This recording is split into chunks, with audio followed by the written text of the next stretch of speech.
रोहतक की रहने वाली 24 साल की नेहा एक शांत और सुलझी हुई लड़की थी।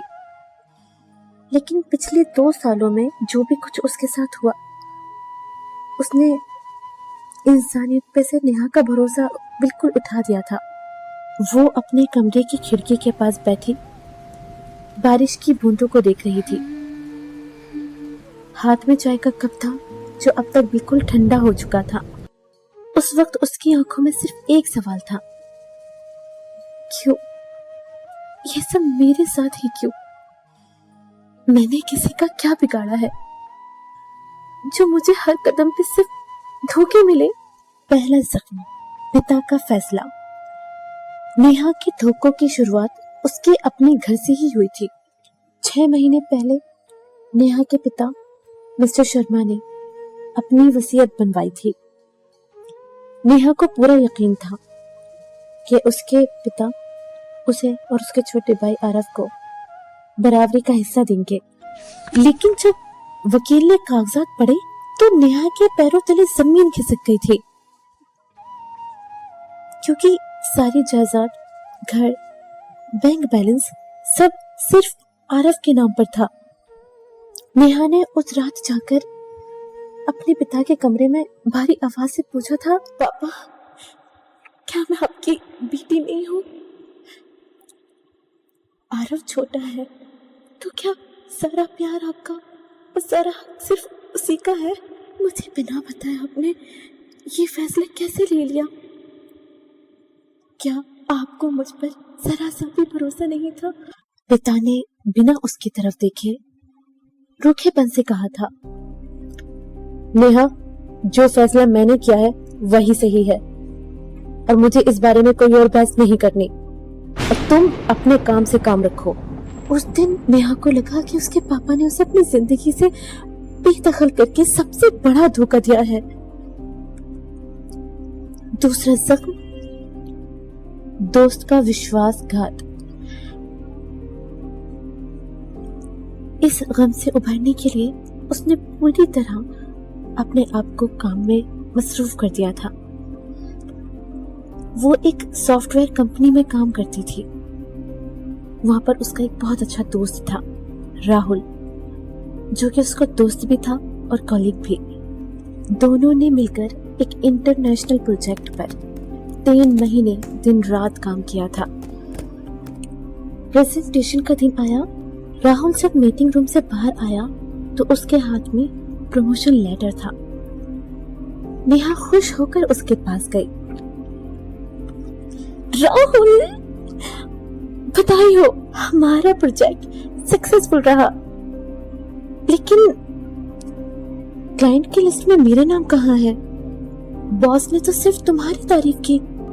राहुल ने नेहा से निगाह चुराई और अपने कागज समेटते हुए नेहा से कहा, देखो नेहा, ये कॉर्पोरेट दुनिया ऐसी ही है। यहाँ हर कोई अपनी जगह बनाना चाहता है और मैंने बॉस को वही बताया जो वो सुनना चाहते थे। इसमें मैं कुछ नहीं कर सकता। ये कहते हुए राहुल का लहजा एकदम ठंडा था। नेहा हैरान हो गई थी। जिसे वो अपना पक्का दोस्त समझती थी, उसने महीनों की मेहनत का क्रेडिट ले लिया था, जो कि नेहा का भी हक था। नेहा रोती हुई ऑफिस से बाहर भागी थी। तीसरा जख्म, मंगेतर का साथ छोड़ना। जब जिंदगी में चारों तरफ अंधेरा था तो अमित उसकी जिंदगी में तब आया था। अमित एक सुलझा हुआ लड़का था। दोनों परिवारों ने आपस में मिलकर शादी तय कर दी। नेहा को लगने लगा था कि उसकी जिंदगी बदलने लगी है। अमित उसका ख्याल रखता, उससे बातें करता, उसे सुनता। शादी में सिर्फ 1 महीना बचा हुआ था। शादी की तैयारी जोरों शोरों से चल रही थी। तभी एक शाम अमित ने फोन करके नेहा को एक कैफे में बुलाया। जब नेहा उससे मिलने गई तो अमित के चेहरे पे कोई भाव नहीं था। नेहा मैं ये शादी नहीं कर सकता। अमित ने सीधे मुद्दे पे आते हुए कहा। नेहा के हाथ से पानी का गिलास छूटते छूटते बचा। क्या क्या कह रहे हो अमित? शादी में सिर्फ 1 महीना बचा है, कार्ड छप चुके हैं। अब ऐसा क्या हो गया? मुझसे कोई गलती हुई? नहीं नेहा, हम दोनों एक दूसरे के लिए सही नहीं हैं। मैं इस रिश्ते में घुटन महसूस कर रहा हूँ। मैं रिश्ता नहीं चाहता। प्लीज अब तो मुझे कभी ढूंढने की कोशिश मत करना। अमित ने टेबल से चाबी उठाई और बिना पीछे मुड़े वहां से चला गया। अब तो नेहा के पास रोने के लिए आंसू भी नहीं बचे थे। पिता का सौतेला बर्ताव, बेस्ट फ्रेंड राहुल का धोखा और अब मंगेतर का इस तरह छोड़ जाना। नेहा को लगा कि वो दुनिया की सबसे बदकिस्मत लड़की है। वो घर जाकर अपने कमरे में बंद हो गई थी। उसने अपना फोन भी स्विच ऑफ कर लिया था। उसने खाना पीना बिल्कुल छोड़ दिया था। वो डिप्रेशन के ऐसे अंधे कुएं में गिर गई थी जहां से बाहर आने का कोई रास्ता ही नहीं दिख रहा था। सच्चाई का तूफान हफ्तों तक ना कुछ खाने और पीने से और कुछ जहनी दबाव के कारण एक रात नेहा की शदीद तबीयत खराब हो गई थी। उसे तेज बुखार था। उसके मकान मालिक ने किस तरह उसके भाई आरव को कॉल किया था और फिर उसे हॉस्पिटल में एडमिट कर दिया गया था। अगली सुबह जब उसकी आंख खुली तो उसने देखा उसके हाथ में ड्रिप लगी थी और कमरे में धुंधली सी पीली रोशनी थी। उसने जब चेहरा घुमा के देखा तो उसके साइड में उसके पापा चेयर पे बैठे थे। आंखों में आंसू लिए भाई आरव और हाथों में गुलदस्ता लिए राहुल खड़ा था, सर झुकाए। नेहा ने अपनी कमजोर आवाज में कहा, आप सब यहाँ पे क्यों आए हैं? मुझे मर जाने दे। आप लोगों ने तो मुझे जीते जी मार दिया था। ये सुनकर आरव आगे बढ़ा और उसने नेहा का हाथ थामा और कहा, दीदी प्लीज ऐसा मत कहिए। आप जिसे धोखा समझ रही हैं वो धोखा नहीं, हम सबकी लाचारी और आपको बचाने की जिद थी, आपका भला चाहने की जिद थी। नेहा ने सुनकर गुस्से में अपना हाथ खींचा। लाचारी? आरव, पापा ने अपना सब कुछ तुम्हारे नाम कर दिया। राहुल ने मेरा प्रोजेक्ट चुरा लिया। अब इतने शादी से 1 महीने पहले मंगनी खत्म कर दी। इस सब में कौन सी लाचारी थी? तब उसके पिता अपने व्हीलचेयर को आगे लाते हुए बोले और रो पड़े। उन्होंने कहा, बेटी मुझे माफ कर देना, मैंने तुमसे सच छुपाया। आरव पर गलत संगत की वजह से बाजार का बहुत बड़ा कर्ज आ गया था और वो लोग आरव को जान से मारने की धमकी दे रहे थे।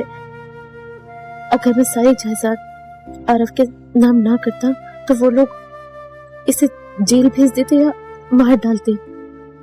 लेकिन बेटी मैंने तुम्हारी सुरक्षा के लिए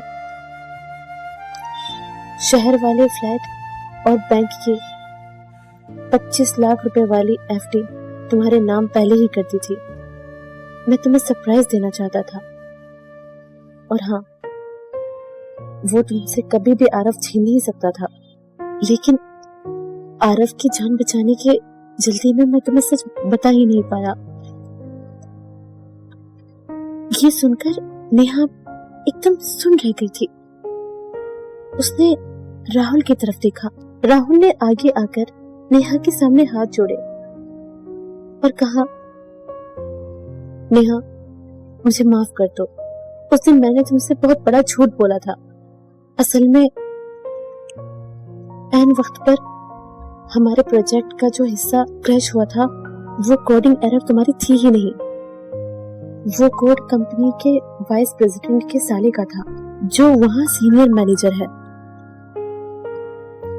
वे भी अपनी इज्जत और अपने साले की इज्जत को बचाने के लिए उस गलती का सारा इल्जाम तुम पे डालना चाहते थे और तुम्हें कंपनी से टर्मिनेट करना चाहते थे। मैंने उस एरर को रातों रात ठीक किया और वीपी से चुपचाप एक डील की। मैंने उनसे कहा मैं ये बात किसी को नहीं बताऊंगा कि ये गलती उनकी थी।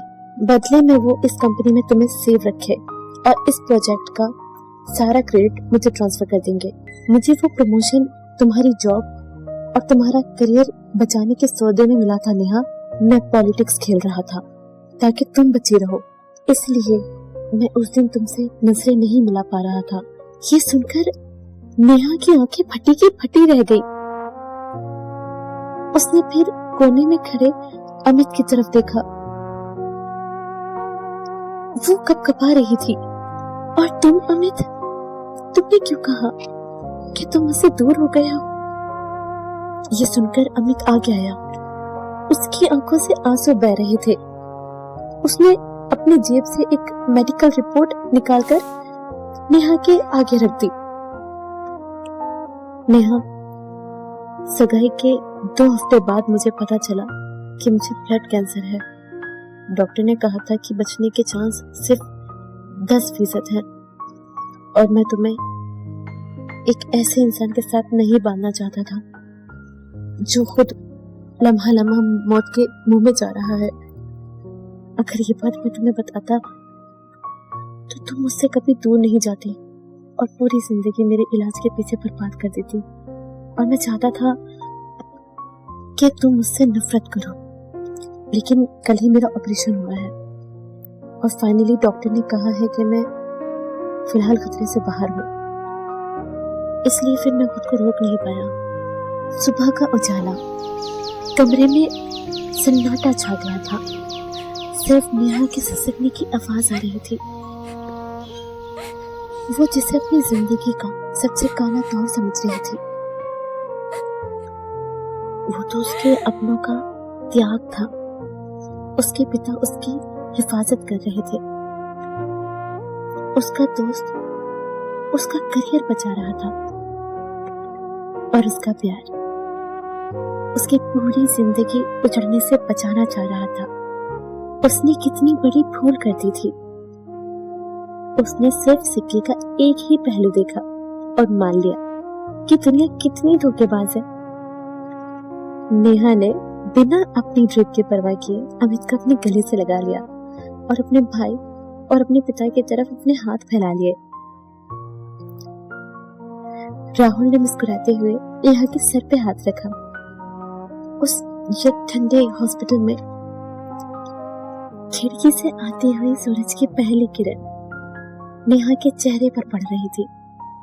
अब उसकी जिंदगी में कोई गलतफहमी नहीं थी, सिर्फ अपनों का दिया हुआ बेइंतहा प्यार था।